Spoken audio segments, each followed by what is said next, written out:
No, it's that time of the week, everybody.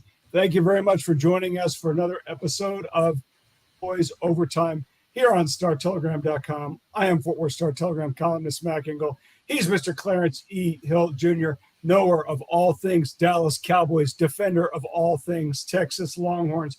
Clarence, what's with the jersey? It's a shirt, man. It's a shirt to wear. No, man. it's not a shirt. This is a shirt to wear. That's it's a jersey. That's a shirt jersey. to wear. It's a shirt to wear, buddy. No. You have to explain because you told me you weren't a jersey guy. I'm not a jersey guy. Jersey, sure, but you are wearing jersey. So tell us what that jersey is. Well, first of all, this is my fraternity. Don't make it sound fine fraternity. I'm not a jersey guy. I don't wear other people's names on my back. When I say I'm not a jersey guy, that's what I mean. I don't wear other people's names on my back. Okay, I'm a grown man. Not wearing somebody else's name on my back.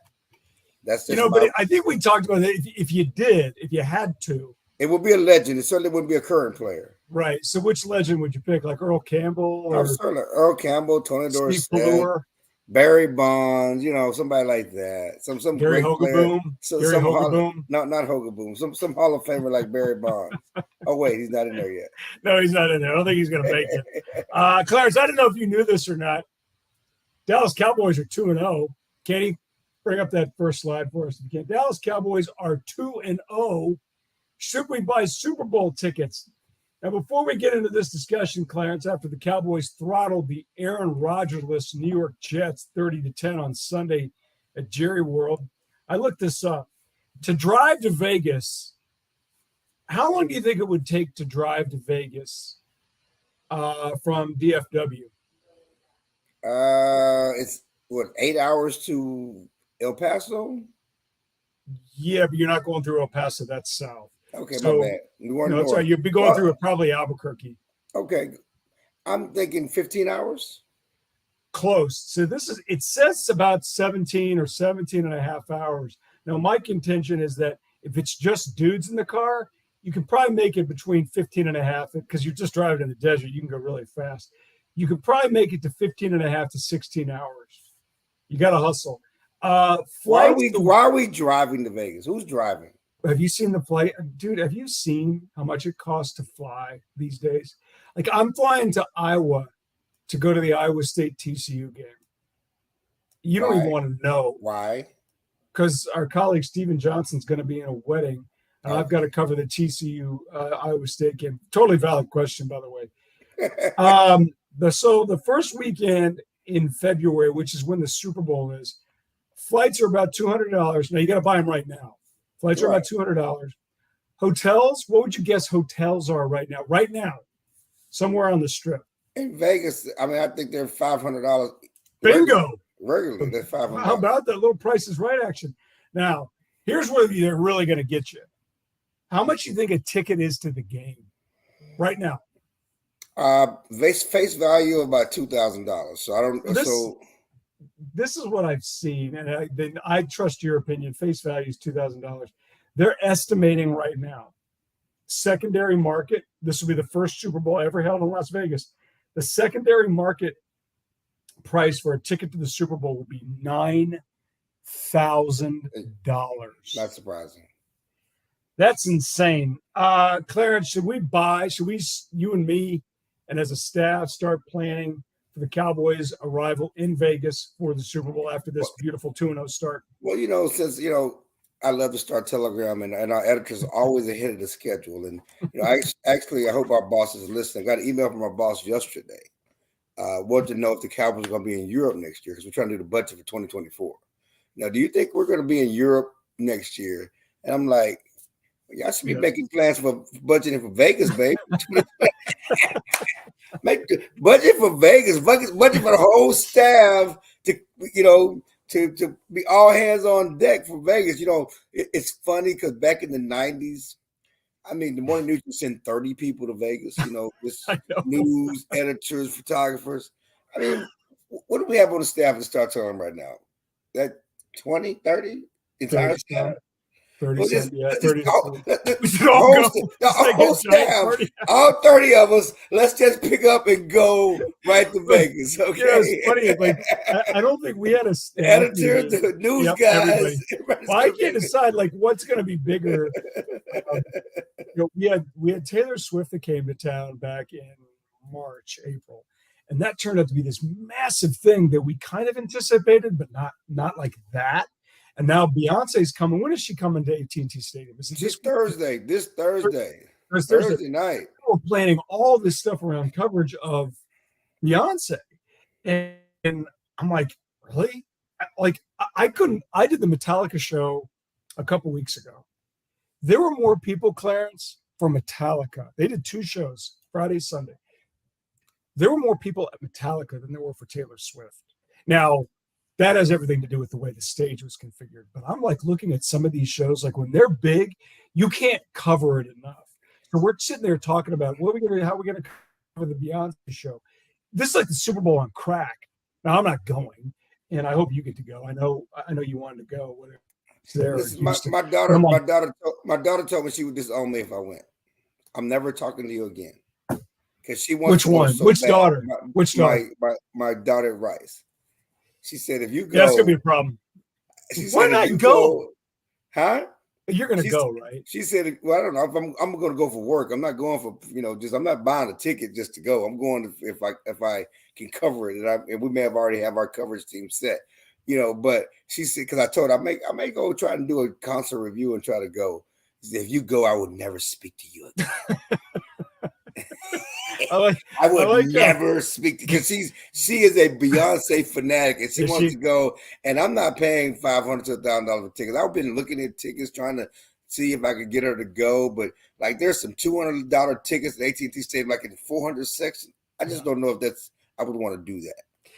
I did when Taylor Swift came the first time to AT&T Stadium. Our daughter was like 6 or 7, and I ended up taking her. We got like day of the show tickets on StubHub for like $175, and they were the 200s, and they were about that's perfect. It really was 200 level for 175, but you can't get that. The 200 level, they're $900. They're $900 right now. Some of those the problem is like some of these. Well, first of all, since COVID restrictions have been repealed, the going rate for concerts is just absolutely absurd.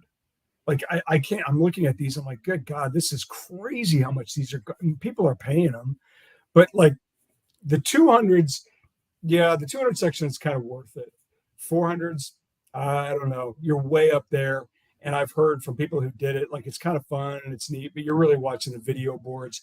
And, Reliant or whatever that stadium is in Houston, that's a good facility. You're just saying you're just there to be there. You're in the building. Right. If it's worth $200 or $300 to be in the building and not really see a concert up close, it's like going to Cowboys games. People. Why would I spend $30 to stand up? Well, because I want to be in the building. Yeah, it's just a party. I'm going to buy a party pass. Now I would consider the party passes on the first level and stand up. I could do that. Okay, so this has totally gone down a total path that I wasn't expecting. Clarence, there are 1, 2, 3, 4, 5, 6, 7, 8, 9 teams in the NFL right now through week 2 that are 2-0. Miami, Baltimore, Cowboys, Philly, Washington. Didn't see that coming. Atlanta, total frauds. New Orleans, Tampa Bay, San Francisco. Of those 9 teams, I got to tell you, I think Dallas is good as any of those other 2-0 teams. Well, we don't have to qualify it, okay? Let's just call it the way it is. Nobody has been more impressive through the first 2 weeks of the season than the Dallas Cowboys.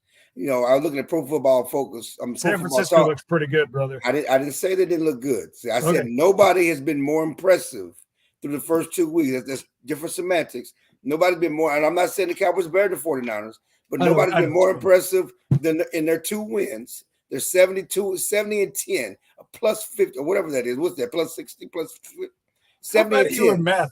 Okay, 70 minus 10 is yes, plus 60. So they're plus 60. It's score differential. The first 2 games, you can say what you want.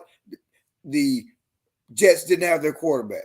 That's a big one because Zach Wilson can't play. That's fine. Zach Wilson beat him. They did what they were supposed to do. No, Zach Wilson beat the Bills. Okay, he beat the Bills. He did not.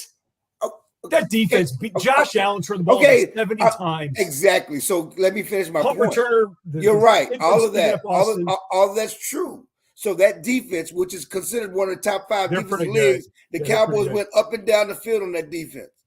Okay, no, Dak opened 13 for 13 on that defense. Yeah, they settled for 5 field goals. They scored 30 points. They scored 30 points on that defense, and they also got turned the ball over 4 times, and they didn't turn the ball over. That's about the Cowboys. That's not about Zach Wilson. Zach Wilson can't play, by the way. Well, did you know that? There were the number 2 and number 3 overall picks in the 2021 NFL draft were on the field on Sunday. Zach Wilson, number 2, Trey Lance, number 3, backup quarterback for the Cowboys and future starter for the Cowboys. There you go. Candy, give us up that other image. Okay, let's talk a little bit about Dak Prescott and that offense. A machine. Cowboys, absolute perfect so far.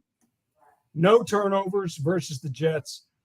4 second-half Brandon Aubrey field goals. The Mike McCarthy, Brian Schottenheimer offense can't be stopped. Kellen Moore is just ringing up empty points with the Los Angeles Chargers, who have scored 58 points in the first 2 weeks and have yet to win a game. Clarence, the offense, I did my column on this. The offense looks pretty good. They look a little bit different under Mike McCarthy, but the big thing is Dak Prescott's a little tired of talking about those turnovers. You know what I mean? A little edgy, a little saucy after the game, where he hasn't turned the ball over once, thus depriving us the opportunity to talk about his and interceptions here in the first 2 weeks of the NFL season. Clarence, it seems to me that our good friend Mr. Prescott is a little tired of talking about his interceptions, right or wrong? He should be. And good for him. I'm not saying if he should be. Am I right or wrong? You're right, and he should be. I'm taking it to the next level. He should be. He should be. Why not? I mean, Dak Prescott has been the professional pitcher decorum, but Yes. And people have lost their minds about interceptions in the last season. FS1, ESPN, Smack Ingle, everybody who's about sensation, everybody who's sensational, McCoy crap. Everybody who likes to write sensational stuff and talk about sensational stuff. And Dak has answered questions, OTAs, as a minicamp, as a training camp. He's answered them. And I love Todd Archer. He just says, "Hey, Dak, this is the first time. Last year you never won a game without win 2 straight games without a turnover, without interception, and you've done it to open the season." And Dak, like, what about the year before? What about the year before that? What about the year before that? And good for Dak, because it's true. We act like this is his DNA. That's all it's been. You go back to his rookie year, multiple stretches without picks. Year 2, multiple stretches without picks. 3, 4, 5. Every year before, besides last year, he's had multiple games, multiple stretches. He's gone 2 or more games without an interception. But we act like last year is who he is, and not the years before that. That's my issue. Body of work. That's been my issue the whole time. We've lost our mind. That is a fair. Well, first of all, part of the reason we've lost our mind is we consume too much of it 24 hours a day. It wasn't designed to be consumed as much as we do now, where it's just turned into poison sometimes in this constant fight. And you're a sucker for it on Twitter. You'll fight everybody over everything. And I'm like Jon Snow, baby. I'm Jon Snow. I am Jon Hands Snow. up. I know you are swinging like this. Jon Snow, baby. I tell you, like, there is a double standard. I wrote about it a couple weeks ago. There is a double standard for Dak Prescott. And some of it, hang on, give me a break. Some of it is based on race. Some of it. Most of it, I think in this case, is because he's the quarterback of the Dallas Cowboys. We saw Tony Romo go through this. Keyshawn Johnson, Keyshawn's greatest guy, greatest talker ever. And Keyshawn said it in 2007, Clarence, that Tony Romo was the most overhyped quarterback in the NFL. And he was, because he was the quarterback of the Cowboys. He's a great story. Some idiot wrote a book about him in 2007. God, what a fool. And, it's just part of the position. An unauthorized book, I might add. It was the most complimentary book ever written. It's like I had written a book about Jesus Christ or something. And the funny part about that story, I don't think I ever told you this. So I wrote that book. I wrote the book in like 2 weeks.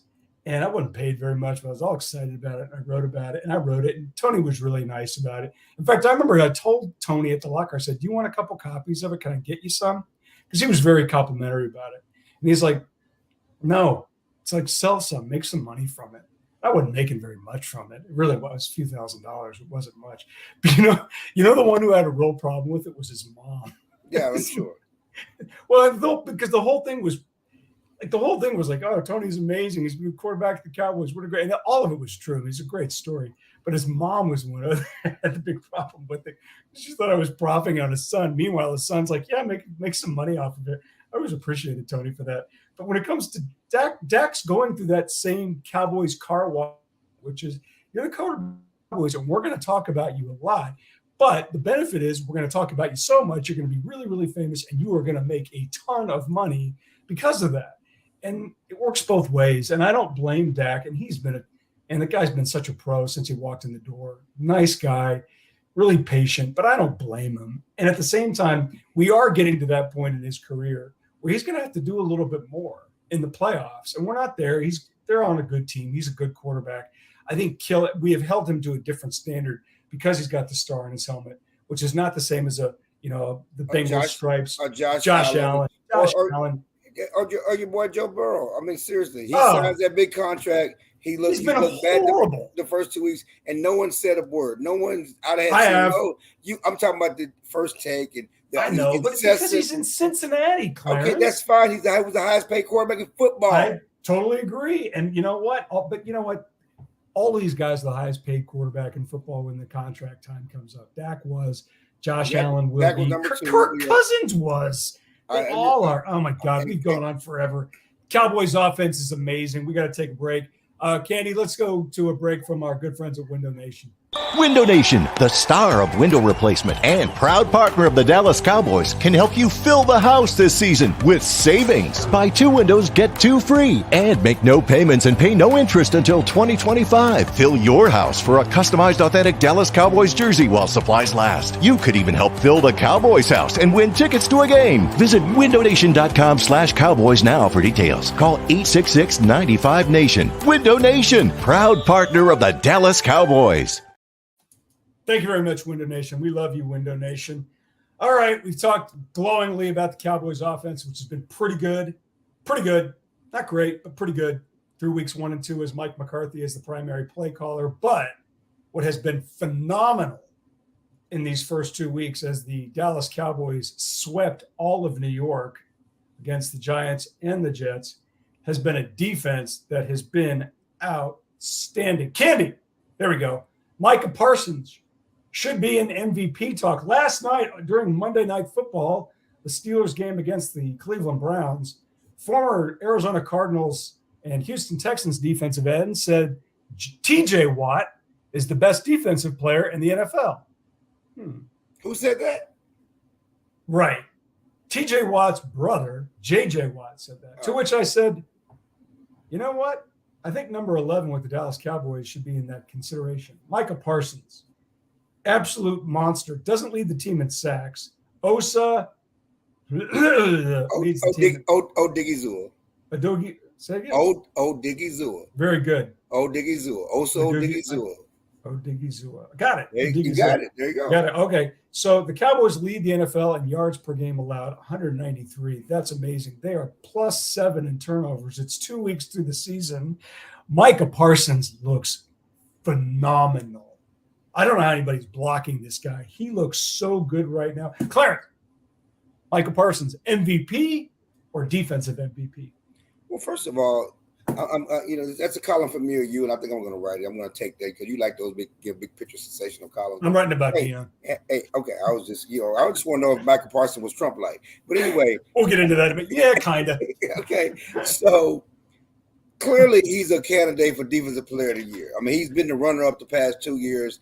T.J. Watt is amazing. The numbers are right there. Both of them have had fantastic starts to the season. There's no question he's a defensive player of the year candidate. My point is, should he join the Lawrence Taylor category and be a huge candidate for MVP? I mean, you just look around the league. I don't know who's the MVP of the league for the first 2 weeks of the season from an offensive standpoint. I don't see an offensive player just jumping out there. And what Micah Parsons means to this defense, as far as play, as far as attitude, as far as leadership, as far as setting swagger, all of that stuff, attitude, confidence. You talk about also Odigizua.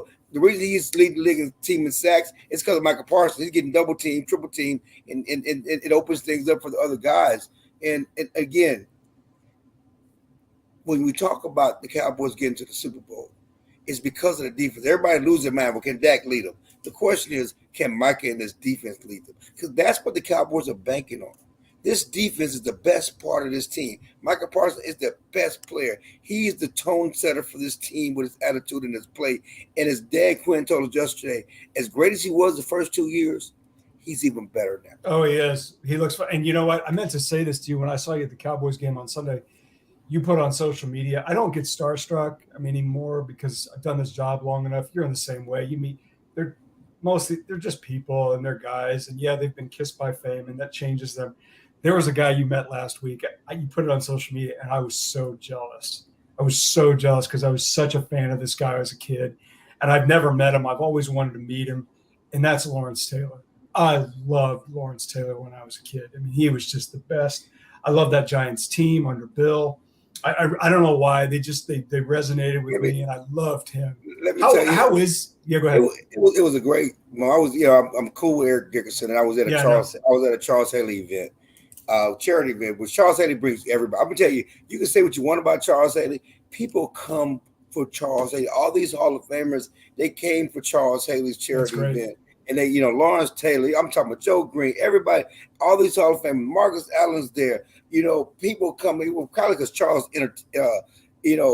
intimidates them, makes them come and, want to beat them up. But I'm just saying, but he makes everybody come, even, and so I'm hanging out with them and, we go get a drink and go to the Cowboys Club and just being there. It was Richard Dent, Marcus Allen, and Lawrence Taylor, and Eric Dickerson, and Ricky Jackson. Hall of Famers, great players, and we're just talking ball, whatever else, and me and Lawrence are going back. We MFing each other and everything else. I'm just going back, just having a good time. But just on the side, Eric Dickerson was messing with Lawrence. And this just a slice of life because they were somewhere at some golf event having a drink one time, and Lawrence's wife won't let him have any strong drinks, right? Or lady, and so he was drinking mimosas, and so as soon as his wife went around the corner, Lawrence tells the bartender, "Give me the strongest drink you got." Okay, so he gets the drink and it brings him, getting ready to put him up to his mouth. His wife comes back around the corner and he throws the drink out. And then they both co-sign the story like mean Lawrence Taylor. I'm chasing like wild dogs. Like you remember the picture of him in On Any Given Sunday, scared of a woman. Oh, yeah. Scared of a woman. He might well be Mac Ingle. Oh, that's awful. Is Micah Parsons is number 11 like that? Is number 1156? That is pretty dirty. I'm gonna get you here in a minute. Is number 1156? He's as close as we've seen, and Lawrence said he hadn't seen Micah, and he actually wanted to know if Micah was coming to the event. He wanted to meet him, but he hadn't seen him. But he said, "Listen, I'm not trying to get a comparison. That was his. I had my time. It's his time now. Whatever else, but he's the closest we've seen to 56 for sure." It's amazing to watch him. DeMarcus Ware is the best defender I've seen play for the Cowboys since the last 20 years.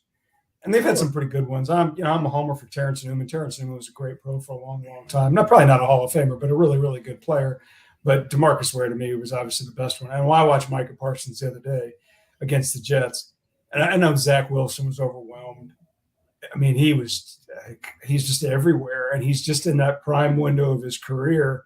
And now he's kind of figuring some stuff out. He's got a coordinator who really knows how to take advantage of his skills. And guys can't block him. He's, you talk to offensive linemen. There's certain guys, when you break the huddle, you're like, okay, where's that guy? And that's why they move him around. That's why they move him left side, right side, because he's going to be Wells Waldo. They don't want you shifting your defense because he's going to be on the left side all the time. He's going to be on the right side all the time. That's the genius of Dan Quinn. And one other note on that defensive line, DeMarcus Lawrence is playing really the best well. he's had since Yeah. when he was the Pro Bowl and having all those sacks. He is playing really looks good. well. He looks good. And I give him so much credit. He's such a good guy. I give him so much credit because the injuries that he went through, and yet all the different signs that you would say, this guy's probably going to slide, and he hasn't. Well, and that's one thing I good. pointed out before the season. This was really the first off season.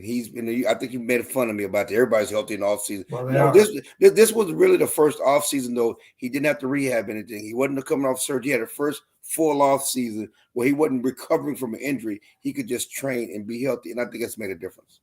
Okay, let's go to the last topic. Candy, call us up. What's the bigger story right now? We've got the Longhorns ranked number 1 in some polls. Brett McMurphy, my boy. Brett McMurphy, I love UT being number 1 for different reasons. We have the Dallas Cowboys 2-0 en route to the Las Vegas Super Bowl. We have the Texas Rangers headed to the playoffs if they can avoid just a stunning collapse because they can't beat teams with losing records. And we have former Dallas Cowboys cornerback Deion Sanders, Colorado Buffaloes, taking college football by storm. Have you seen the ratings for those games? Huge. That night game, which is at 10 o'clock, it was one of the most watched things ever, and the most streamed. College football. Yes, I watched the whole thing. It was amazing. I fell asleep like it was like 12. It was the most streamed college football game in history. Okay, what's the bigger story? Cowboys or UT? Let's do a bracket. Let's do this. Cowboys or UT? Cowboys. For sure. Cowboys or Rangers? Cowboys. For sure. Cowboys or Colorado? Well, the NFL is king. For sure. NFL is king. But, right now, Deion is the shiniest of shining. He's the shiniest object. And, like after the game, you got Jerry Jones talking about him. You got Mac Ingram writing columns about him. I mean, goodness gracious. It is amazing. Okay. It's amazing. And as great as the attention has been now, it's only going to get even greater. You got real games against Oregon and USC coming up next. That USC game. I don't know if you saw this or not. USC is going to play Colorado at 12 o'clock Eastern. Right, 10 o'clock. 9 a.m. 9 a.m. That means that game, one of the biggest problems the Pac-12 has had, and I think one of the small contributor reasons that conference fell apart is that they can't get games in the Eastern or Central time zones. And now Fox is saying, yeah, you're going to play at 9 a.m. That's how big this game is. And I'm telling you,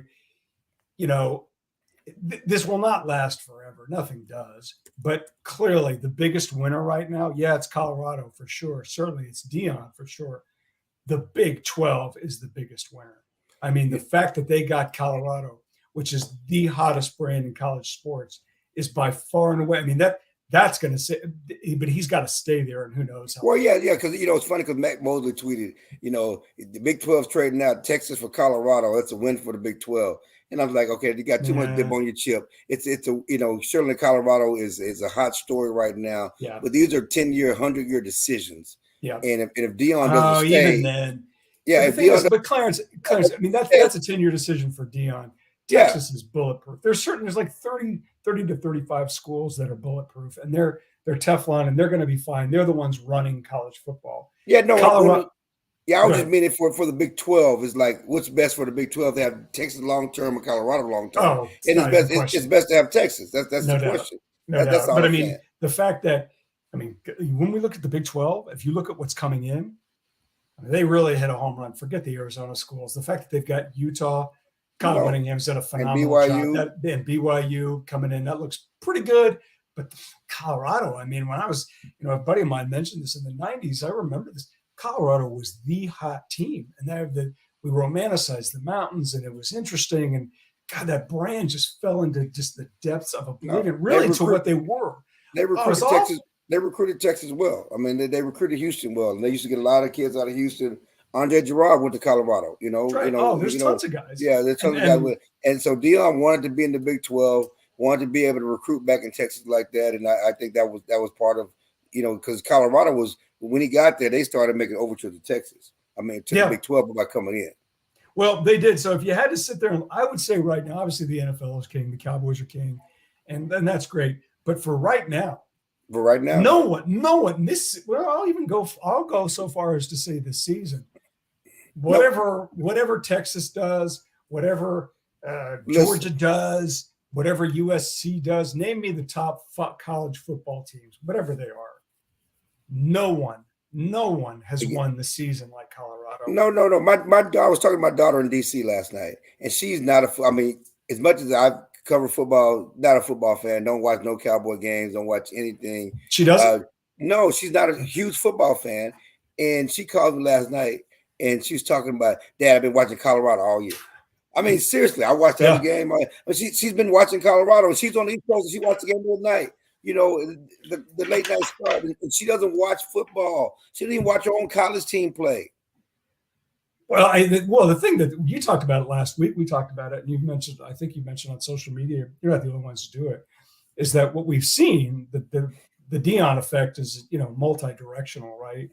But the one thing it's really done is that it's galvanized Black sports fans, Black Americans, to really support that program, much in the same way I mentioned it last week. Georgetown men's basketball under John Thompson, UNLV men's basketball, Miami football, all of that stuff. Yeah, for sure. They were a cultural phenomenon. No, that's it. That's a cultural phenomenon, and young people get into it. Yeah. So they've really sort of got like this massive perfect storm right now that they're capitalizing on, and it's only going to get bigger. It'll be interesting to see. With all the rap stars going to the game, there's so many. You saw me went to that Colorado State game. Oh my God, it looked like a concert. I saw the list of, and I can't find it, looking for it on Twitter, of the people that already expected to come to the USC game. Oh my God. It's insane. It's insane. Yeah. And you know what? The killer is, and here's the sad part. The best conference in college football right now is the Pac-12, and it's dead. Like, this is the last year of the Pac-12. Everybody else is taken off except Washington. Yeah, they got great football teams, right? Because SEC is not who we thought they were. The Big Ten is not who we thought they were. The Big 12 is down. All of that stuff. Yeah, except for the schools that are leaving. Of course, I know that makes the Big 12 commissioner happy.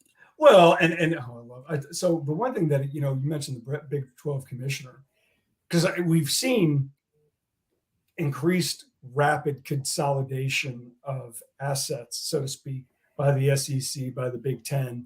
They just keep grabbing these power schools. And whether or not they win or not, it doesn't matter. They just want those power schools to have that fit, to have that viewership. But the question, and I asked Brett Yormark about consolidation. And Brett Yormark is the Big 12 commissioner. He says, I think consolidation is good. And I'm like, you've got to be kidding me. And it's what it is. I'm not going to stop it. But to see the Pac-12 just dissolve is sad. I hate it, and I know Texas is going to be fine. I hate it. It's their own fault. It's their own fault. It's their own fault. No, I don't think it is their own fault. I do think they had no foresight. I mean, they're the ones who should have been grabbing BYU. They had a chance to get Texas and Oklahoma 3 years ago. They were not forward-thinking. I think the fault of it is the fact that you had college presidents and league commissioners who had more leverage than they would exercise, and rather than sort of unionize or at least pool their resources together and exercise some of that control over the networks, they let the networks call the shots. And that's why we are in the position where we are, where we have all this consolidation. And now you have a league. And this is the part that bothers me. And it bothers me as a middle-aged man who's a homeowner and a provider. Those are jobs. And those are livelihoods. People are going to be out of jobs. And that sucks. I'm sorry. And this is, like I said, you and I go down a rabbit holes, different conversations. I get it. It's part of life. It's affected your life, my life, friends of ours, loved ones. It's a part of it. But that's the part that I really hate to see. And that's where we are. But it's what it is. All right, Clarence, let's go to the last part of this. Right now, Clarence Hill is 2-0 in his picks for the Cowboys, 2-0 overall, and 2-0 against the spread. That's the one that matters. I am 2-0 overall, but 1-1 against the spread. So I haven't made any money. Dallas Cowboys on Sunday travel to Arizona to play the Kyler Murray-less Arizona Cardinals. The game's at 3:30. Now, this is a hard one. The line right now is Cowboys -12. They are giving the Cardinals 12 points. That's an enormous line. The Cardinals had Sunday's game in the bag against the Giants, and they blew it. They lost to the Giants, totally meltdown in the fourth quarter. I don't know what's going on with that franchise. I can't decide if they're really committed to Kyler Murray or not. He's not playing. He's recovering from the ACL still. No, I know, but I can't decide if they want him to be on there, want him to be the guy, or if they're looking longingly at the future. And certainly USC quarterback Caleb Williams. Let's focus on Sunday. Cowboys -12. Who you got? Cowboys. I mean, they're Cowboys to cover? They're a covering machine right now. Who's scoring on that defense? And it's all about my picks about the defense. Who's scoring on that defense? See, the concern for me. And the Cardinals just put their best player safety on injury reserve. I mean, Baker got put on IR? Yes, he's on IR. He's a player, too. He got put on his IR yesterday. So this is the part that concerns me about the Cowboys and the -12. It's not that they'll win or won't lead by 12. They will. It's can they avoid the backdoor cover? I'm with you. You're 2-0 against the spread, so I'm going to go with you on this one. Cowboys are going to cover. Cowboys on Sunday against the Cardinals look to go to 3-0. Buy your tickets for Vegas. Who does Texas have this week? You got Baylor. Got those fighting Baylor Bears. Bears. The Dave Aranda tenure. The Dave Aranda tenure. And oh, my God. The bloom was off there. Well. Yeah, the bloom was off there. TCU has SMU in the vaunted member guest tournament at Amon Carter. And obviously, we've got other exciting Big 12 action that I can't name. All right. So pick a winner. Oh, let's stop that. Pick TCU, SMU. TCU's a 7-point favorite. They look better against SMU's pretty good. They bought some players. Totally legal, by the way. Stop it. Both teams did. They did. I don't care. It's fine. No, I'm not criticizing at all. I'll probably say TCU to win, but I don't think they're going to cover 7 points. There's still something about them I'm not crazy about. SMU can score some points. Yes, they can. Okay, for all your Cowboys coverage needs, be sure to check us out on StarTelegram.com. He's Clarence E. Hill Jr. I'm Mac Engel. We will see you next week here on Cowboys Overtime.